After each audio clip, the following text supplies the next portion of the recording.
Halo, selamat pagi Aga Kareba. Pemirsa, seputar Ayu Sulsel pagi ini kembali hadir menjumpai Anda dengan serangkaian informasi di antaranya. Festival F8 resmi ditutup dengan penampilan memukau dari grup band F8 2023 spektakuler berangkaikan dengan Rakernas Apeksi. Mahasiswa semester akhir Universitas Hasanuddin Makassar meninggal dunia setelah terjatuh dari lantai asrama.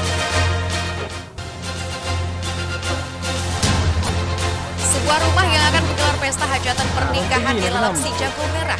Pernikahan uang panai sebanyak 40 juta rupiah juga ikut terbayar. Bersama saya Rifa Majid, kita jelang seputar Ayu Sulsel selengkapnya.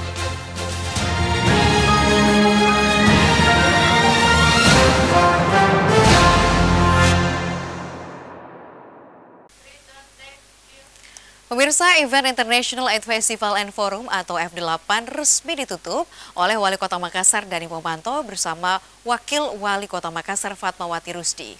Penutupan ini berlangsung meriah dengan penampilan memukau dari grup band unggul. F8 2023 rencananya akan dirangkaikan dengan Rakernas Apeksi yang dihadiri oleh 10.000 peserta dari 98 wali kota dari seluruh Indonesia.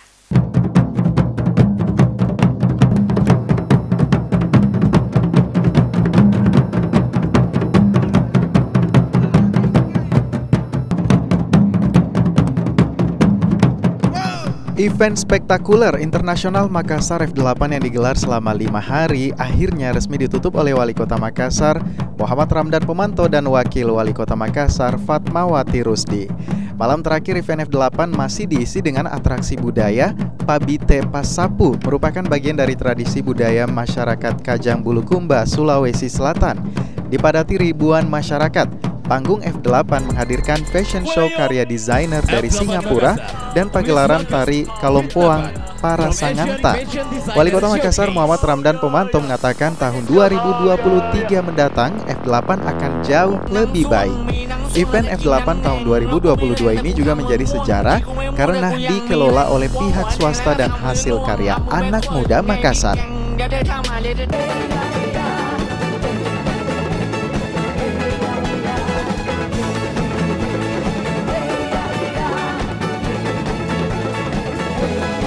2023 kita akan membuat F8 yang jauh lebih bagus. Kenapa? Karena kita juga tuan rumah Rakernas. Diperkirakan 10.000 seluruh Indonesia akan hadir. Karena 98 wali kota juga akan hadir. Insya Allah kita akan tautkan dengan F8. Event F8 merupakan event untuk melestarikan kebudayaan kita. Karena kebudayaan itu penting untuk dilestarikan karena itu adalah identitas bangsa. Dan juga event F8 ini merupakan event untuk kembali merecovery perekonomian kita. Kita lihat luar biasa sambutan dari masyarakat Kota Makassar. '"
Dari Makassar, tim liputan iNews melaporkan. Kita ke informasi lain, pemirsa. Seorang mahasiswi semester akhir Universitas Hasanuddin Makassar meninggal dunia setelah terjatuh dari lantai 3 asrama putri. Polisi menyelidiki dugaan unsur kelalaian dari pihak pengelola asrama yang tidak memasang pagar pembatas sehingga mahasiswi tersebut terjatuh.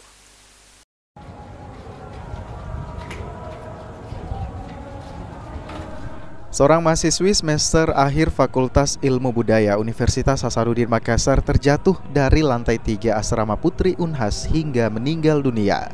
Korban pun langsung ditandu ke mobil ambulans dan dibawa ke rumah sakit Unhas untuk mendapatkan pertolongan. Tim Inafis Polrestabes Makassar yang tiba di lokasi langsung melakukan olah TKP di lokasi kejadian dan meminta keterangan sejumlah saksi termasuk teman sekamar korban.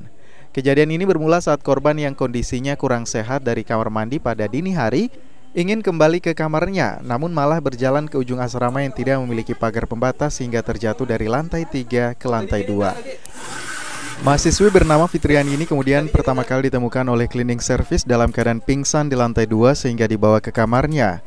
Korban kemudian baru dibawa ke rumah sakit setelah siang hari. Korban sempat mengeluhkan luka lebam di bagian belakang dan kaki yang tidak bisa bergerak.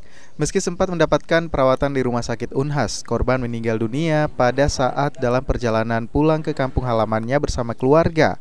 Mahasiswi ini meninggal diduga akibat luka yang parah setelah terjatuh dari lantai 3. Dibawa, ditanya, "Dek, kamar kamu berapa, Ki? Di lantai mana?" Aku bilang lantai 3. Oh iya, tadi itu ada anak lantai 3 yang tidak ada pagarnya, jatuh ke lantai 2. Terus saya ke sini, ketemu sama tetanggaku, 2 orang. Bilang kenapa? Dia bilang jatuh ki dari lantai 3 ke lantai 2. Bilang, Kak, bagaimana Mi? Tuh berdarah kakinya, terus memar, di sini juga sakit ki. Terus aku bilang ayo ke rumah sakit. Jadi kembali ke kampus, minta pertolongan sama teman. Ada juga ambulans, jadi pas ada ambulans center namanya di ambulans ke rumah sakit. Pada saat di sini tuh masih sadar atau bagaimana? Masih lancar kayak orang sehat, cuma dia tidak bisa jalan sama tidak bisa gerakan kakinya. Sementara itu pihak kepolisian sektor Tamalan Rea tengah menyelidiki dugaan adanya unsur kelalaian dari pihak pengelola yang tak kunjung memasang pagar pembatas atau pengamanan di lantai 3 bersama. Jadi saya menilai ada 2 kekeliruan. Yang pertama yang tidak ada pembatas lantai 3, tidak ada pengaman di lantai 3 bila mana ada mahasiswi yang terjatuh atau gimana, tidak ada penghalangnya sama sekali. Terus yang kedua, terlambatnya penanganan. Seharusnya pada saat mahasiswi ini terjatuh langsung dibawa ke rumah sakit, bukan didiamkan di kamarnya. Jadi ada sekitar beberapa jam baru mendapatkan pertolongan dari rumah sakit. Mahasiswi semester akhir Unhas ini kini telah dibawa ke kampung halamannya di Kabupaten Pinrang untuk dikebumikan. Pihak kepolisian ini pun rencana akan melakukan pemeriksaan sejumlah saksi termasuk pengelola asrama atas kejadian ini. Dari Makassar, Yol Yusfin, iNews melaporkan.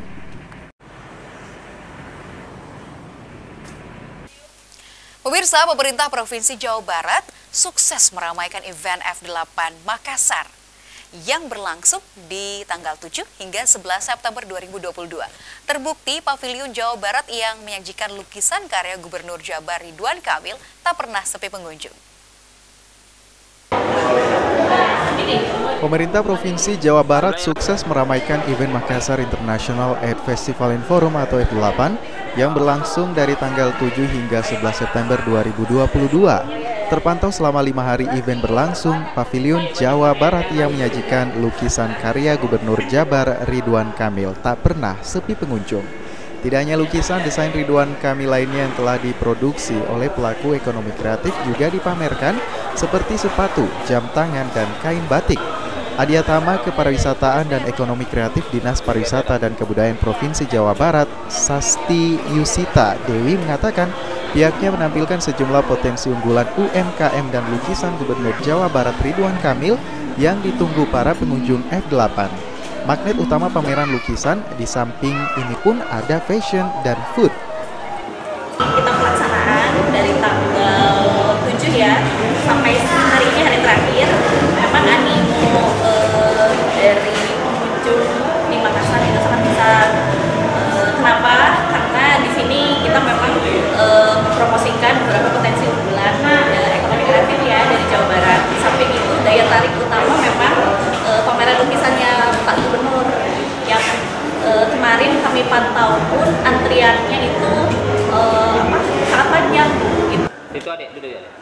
Sasti menambahkan pihaknya dan pemerintah Kota Makassar melakukan kolaborasi fashion dan food, bahkan Pemprov Jabar dan Pemkot Makassar tidak menutup kemungkinan atau buka peluang kerjasama dua item ini. Diketahui pemerintah Provinsi Jawa Barat memboyong 24 pelaku ekonomi kreatif atau ekraf ke Makassar untuk mengikuti dan meramaikan kegiatan seni, budaya, dan hiburan Makassar International Art Festival and Forum atau F8 yang berlangsung selama 5 hari.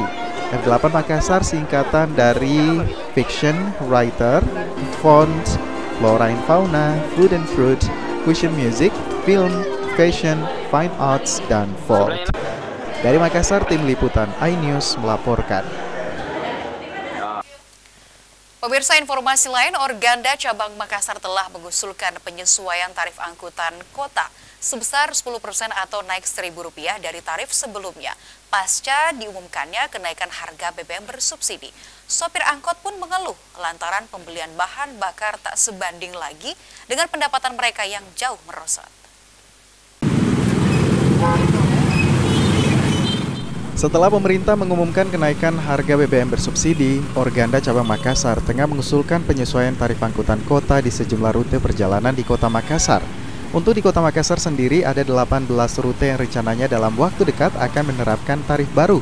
Adapun rute yang akan naik yakni rute Pasar Sentral ke Malingkeri lewat Jalan Cendrawasih yang dulunya Rp7.000 naik menjadi Rp8.000, rute Pasar Sentral ke Terminal Daya naik menjadi Rp9.000 dari sebelumnya Rp8.000.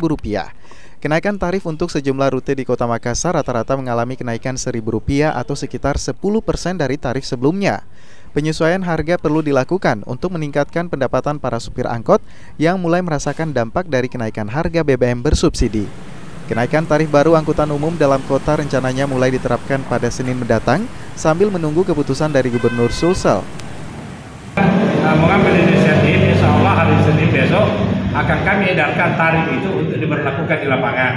Jadi kami membuat tarif itu ada kenaikan Rp1.000. Rp1.000 dari tarif sebelumnya, yaitu contoh dari Sentral ke Malingkeri lewat Cendrawasih sebelumnya itu Rp7.000 menjadi Rp8.000. Jauh dekat ya, jauh dekat. Jadi dia menggunakan angkutan kota dari terminal Malingkeri sampai Sentral itu jauh dekat Rp8.000. Tak hanya angkutan umum dari dalam kota saja, namun sejumlah perwakilan dari para driver ojek online juga telah meminta agar pihak aplikator ikut menaikkan tarif. Sementara itu, 1 pekan kenaikan harga BBM subsidi sangat dirasakan sejumlah supir angkot di Kota Makassar.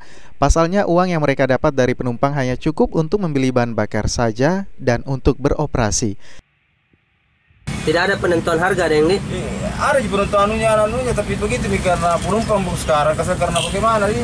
Apa namanya itu karena pendapatannya juga itu karena kayak di yang kerja di toko tuh biasa kasih mengeluh sama kita bilang cuma ini juang itu saja. Bagaimana kita mau juga ini? Daerah juga kalau udah kasih ke Rp6.000 kalau mengeluhin daerah juga ke hari-hari di Imuan pasti begitu tuh. Memang tarifnya biasa berapa nih sebelum ada kenaikan harga? Rp7.000 ya. Rp7.000 memang? Iya. Terus sekarang apakah ada kenaikan harga atau seperti apa? Itu kayak malah merosot lagi karena itu berpikir penumpang keluar tuh. Begitu selama ini. Dari Makassar, Julius Vin, iNews melaporkan.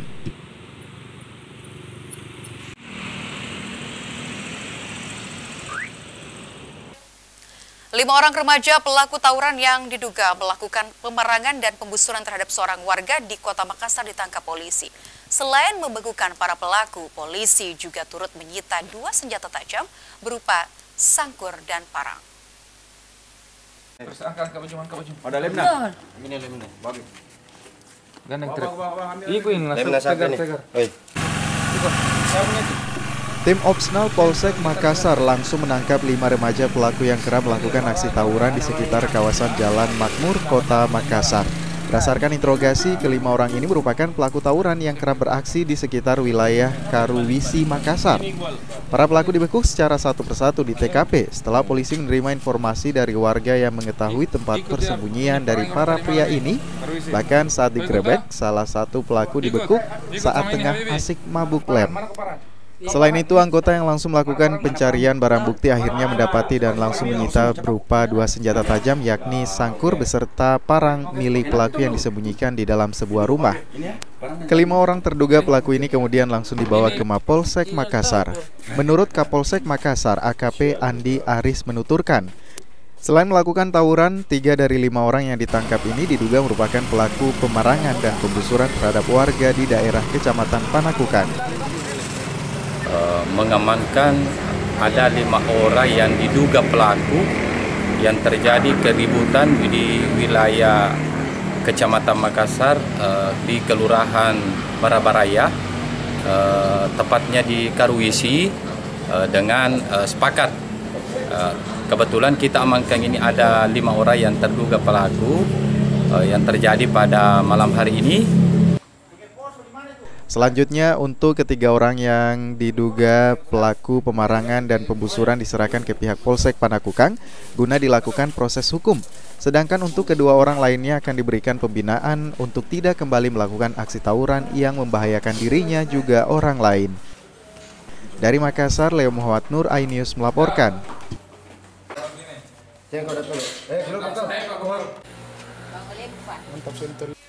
Pemirsa, usai jeda kami akan kembali dengan informasi lain, diantaranya road race kejuaraan balap motor di Andrekang berakhir juga. Selengkapnya sesaat lagi.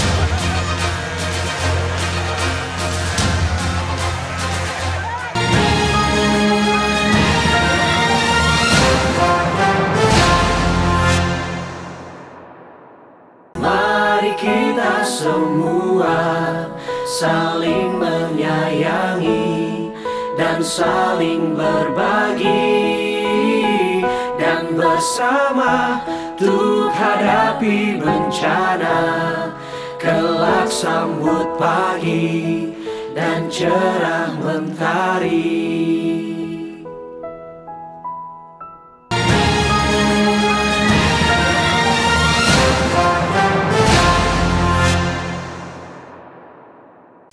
Kembali di seputaran nyusul pemirsa, road race kejuaraan balap motor di Andrekang berakhir ricuh. Penonton dan pembalap baku hantam, 1 orang penonton pun ikut tertabrak.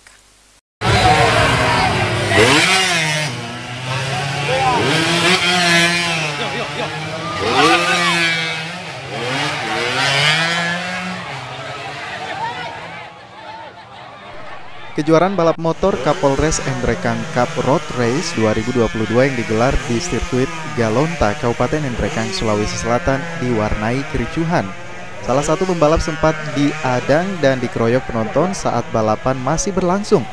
Kericuhan terjadi ketika pembalap atau race masih berlangsung saat salah satu pembalap hendak menikung. Tiba-tiba seorang pria dari arah penonton masuk ke lintasan dan mengadang pembalap ini. Pembalap ini pun diberhentikan dan tiba-tiba dikeroyok penonton yang berada di lokasi. Pihak keamanan dari unsur TNI Polri tidak mampu meredam amukan penonton yang ikut mengeroyok pembalap yang diketahui dari Kecamatan Andrekang. Diketahui kejadian ini dipicu saat pembalap asal Sudu tidak diterima dijatuhkan oleh pembalap asal Kecamatan Andrekang yang menjadi korban pengeroyokan ini. Sehingga setelah mengetahui pembalap ini hendak melewati lintasan, langsung dihadang. Satu penonton yang diduga ikut mengeroyok pembalap tersebut diamankan agar tidak membuat kericuhan kembali. Sementara kedua pembalap yang berselisih sudah didamaikan. Beruntung pembalap yang dikeroyok tidak menderita luka berat karena dilindungi baju balap dan helmnya. Terkait insiden pengeroyokan terhadap pembalap yang terjadi kemarin, atas kesigapan panitia serta aparat keamanan TNI Polri dibantu Satpol PP, dan hal ini dapat diselesaikan secara damai di sekretariat panitia yang dihadiri juga oleh orang tua pembalap, sehingga kegiatan dapat dilanjutkan dan selesai dalam keadaan aman dan lancar. Selain itu, satu penonton yang berada di pinggir sirkuit tertabrak saat dua pembalap saling bersentuhan hingga terjatuh dan terseret sekitar 5 meter dan menabrak penonton tersebut dan dilarikan ke rumah sakit terdekat. Dari Andrekang, Jufri Tonapa, iNews melaporkan.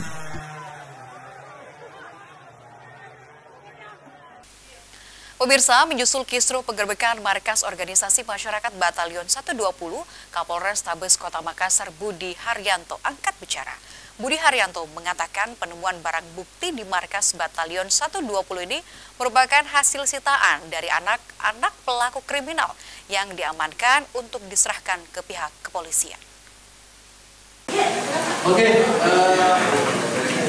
Kapolres Sabis Kota Makassar yang juga inisiator organisasi masyarakat Batalion 120 Budi Haryanto angkat bicara terkait dengan penggerebekan markas Batalion 120 Makassar di Jalan Korban 40.000 jiwa, Kecamatan Talo, Kota Makassar. Kapolres Sabis Kota Makassar Budi Haryanto mengatakan penemuan barang bukti ini sudah rutin dilakukan oleh Batalion 120 dalam hal merekrut anak-anak jalanan pelaku kriminal yang dibina dan barang buktinya diamankan sebelum diserahkan ke Polres. Namun patroli yang dilakukan unit reserse kriminal Polsek Talo tanpa koordinasi dengan Polres. Penemuan itu sudah rutin dilakukan oleh Batalion 120 dalam hal merekrut anak-anak jalanan, anak-anak pelaku kriminal, direkrut, manusianya dibina, barang buktinya disuruh menyerahkan. Dari batalion tersebut itu diserahkan ke Polres dan ini sering dilakukan, sudah rutin dilakukan. Tentang ditemukannya barang-barang tersebut, itu baru sore itu mereka mengumpulkan yang rencananya hari Senin, hari ini akan diserahkan. Namun sudah terlanjur ada patroli yang tidak ada koordinasi dengan kita sehingga dianggap itu suatu peristiwa pidana. Batalion 120 sendiri dibentuk untuk membantu kepolisian yang terbatas dalam hal menjaga Kaptipmas di Kota Makassar. Batalion 120 berisi mantan pelaku kriminal yang dibina untuk sadar dan bermanfaat bagi masyarakat lainnya. Dari Makassar, tim liputan iNews melaporkan. Kanit Reskrim Polsek Talo, Ibtu Faizal, dicopot dari jabatannya setelah menggerebek dan mengamankan puluhan anggota Batalion 120 Makassar. Sebelumnya, Kanit Reskrim bersama dengan personil gabungan Polda Sulawesi Selatan menggerebek markas Batalion 120 Makassar dan kemudian mengamankan ratusan anak panah busur, botol minuman keras, dan senjata tajam. Pencopotan Kanit Reskrim dari jabatannya pun viral di media sosial dan mendapat komentar dari warganet. Kepala Unit Reserse Kriminal Kanit Reskrim Polsek Talo, Ibtu Faizal, dicopot dari jabatannya setelah terlibat dalam penggerebekan dan penangkapan puluhan anggota Batalion 120 Makassar pada Minggu kemarin. Pencopotan Ibtu Faizal dari jabatannya pun viral di berbagai platform media sosial dan mendapat banyak komentar dari warganet. Ada juga yang memposting sambil menandai langsung Kapolri, Divisi Humas Polri, Polda Sulsel, dan SDM Polda Sulsel. Seperti diketahui, Kanit Reskrim Polsek Talo, Ibtu Faizal bersama tim gabungan Polda Sulsel menggerebek markas Batalion 120 Makassar di Jalan Korban 40.000 jiwa, Kecamatan Talo, Kota Makassar. Dalam penggerebekan ini, petugas mengamankan 48 pemuda, berikut barang bukti 164 busur, senjata tajam jenis parang, senjata rakitan jenis paporo, dan 38 botol minuman keras. Para pelaku dan barang bukti pun dibawa ke Polsek Talo guna pemeriksaan lebih lanjut. Namun berselang beberapa jam, seluruh anggota Batalion 120 Makassar langsung dibebaskan dengan alasan pembinaan. Menanggapi pencopotan ini, Kapolres Sabis Makassar Kombes Pol Budi Haryanto menegaskan, jika pencopotan Kanit Reskrim Polsek Talo sudah sesuai prosedur, Ibtu Faizal dianggap menyelewengkan tugas dan instruksi pimpinan. Sebelum dicopot, Kapolres Sabis Makassar sering menerima keluhan dari Kapolsek Talo jika yang bersangkutan tak mampu mengayomi masyarakat dengan mengedepankan restoratif justice hukum yang diatur dalam Peraturan Polisi Nomor 8 Tahun 2021. Para pihak bisa mencabut perkaranya, bisa berdamai di situ, kita bisa melakukan langkah atau dalam hal ini membantu masyarakat. Langkah restoratif justice ini dibenarkan oleh aturan. Namun faktanya adalah Kanit Serse ini tidak melakukan, dan ini sudah lama dikeluhkan oleh Kapolsek terhadap saya. Sehingga saya sudah berpikiran memang rencana mau mengganti yang bersangkutan. Dan puncaknya kemarin kejadian di hari Minggu dini hari. Harusnya Kanit Serse itu ketika menerima laporan, dia segera datang ke TKP untuk mengklarifikasi, untuk mengecek kebenaran peristiwa tersebut. Tapi faktanya dia tidak melakukan, sehingga apa? Berita ini jadi blunder, beredar kemana-mana dengan tidak benar. Seperti diketahui, Batalion 120 Makassar merupakan organisasi yang dibentuk Forkopimda Makassar untuk membantu pihak kepolisian dalam menciptakan situasi Kamtibmas yang aman dan kondusif. Seluruh anggota batalion mempunyai kewenangan untuk menampung pemuda yang terlibat kriminal untuk dibina. Dari Makassar, Yoliusin iNews melaporkan.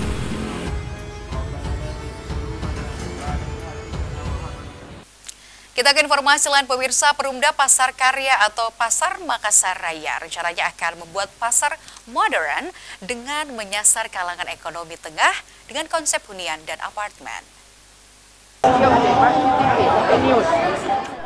Hal ini disampaikan Direktur Utama Perumda Makassar Raya Ihsan Abdul Hussein usai meluncurkan logo baru Perumda Makassar Raya di event internasional Makassar Festival 8. Direktur Utama Perumda Makassar Raya Ihsan Abdul Hussein mengatakan pihaknya berencana akan membuat pasar modern dengan menyasar kalangan ekonomi tengah dengan konsep hunian dan apartemen, menciptakan pasar tradisional yang atasnya ada hunian, bagian bawah dan atas ada parkiran pasar. Status PD pasar sekarang yang tadinya adalah Prusda, ya, perusahaan daerah, sekarang sesuai dengan Perda nomor 4 tahun 2021 itu sudah berubah menjadi perusahaan umum daerah atau Perumda. Maka dengan itu kami juga berinovasi supaya ada semangat di situ, ya, ada perubahan, ya, tapi bukan berarti yang awalnya itu jelek, bukan.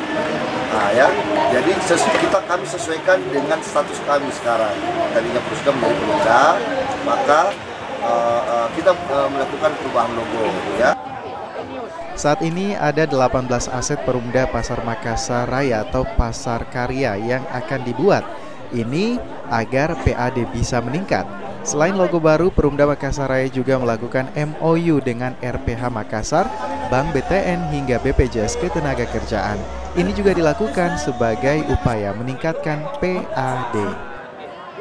Dari Makassar, tim liputan iNews melaporkan.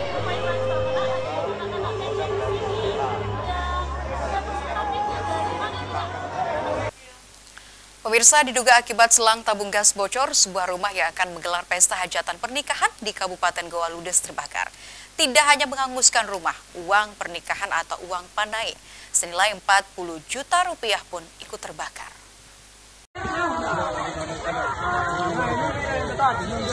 Rumah panggung di Desa Jipang, Kecamatan Bontonompo Selatan, Kabupaten Goa, Sabtu siang terbakar. Dalam waktu singkat, seluruh bangunan rumah beserta isinya ludes dilalap si jago merah. Mirisnya, rumah milik warga yang terbakar ini hendak menggelar acara pernikahan. Warga sekitar yang melihat api semakin membesar berusaha untuk memadamkan api dengan alat seadanya. Kebakaran yang terjadi ini pun viral di media sosial karena terjadi di saat pemilik rumah akan menggelar acara malam hajatan pacing. Diduga kebakaran ini terjadi akibat selang tabung gas bocor dan menyambar kompor gas yang sedang digunakan memasak untuk mempersiapkan acara hajatan pada malam harinya. Tiba-tiba saya mendengar suara gas, lama kemudian meletup. Semua orang berteriak dan saya naik untuk menengok di rumah saya, ternyata sudah kebakaran. Dan saya itu sudah panik. Yang bisa saya selamatkan hanya tas yang berisi laptop. Rumah saya hangus terbakar rata dengan tanah dengan beserta isinya. Kemudian kami ini sedang mempersiapkan pernikahan untuk besok. Petugas Polsek Bontonompo yang melakukan penyelidikan membenarkan adanya kebakaran di rumah mempelai pria yang sementara mempersiapkan acara hajatan. Dari kebakaran ini, kerugian korban ditaksir mencapai ratusan juta rupiah. Yang saat itu tiba-tiba selang kompor yang digunakan memasak itu bocor dan mengeluarkan api. Dan dalam waktu singkat atau cepat, api menyebar sehingga mengakibatkan kebakaran. Aparat Polsek Bontonompo pun kini masih menyelidiki penyebab pasti kebakaran. Tidak ada korban jiwa, namun akibat kebakaran ini kerugian ditaksir mencapai 170 juta rupiah. Dari Kabupaten Goa, Bukma iNews MNC Media melaporkan.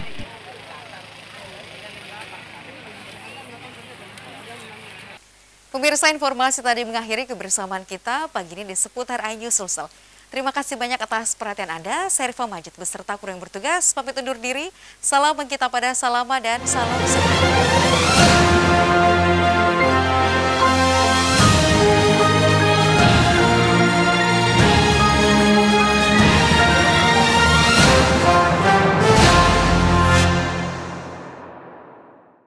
Mari kita semua saling menyayangi dan saling berbagi, dan bersama untuk hadapi bencana, kelak sambut pagi dan cerah mentari.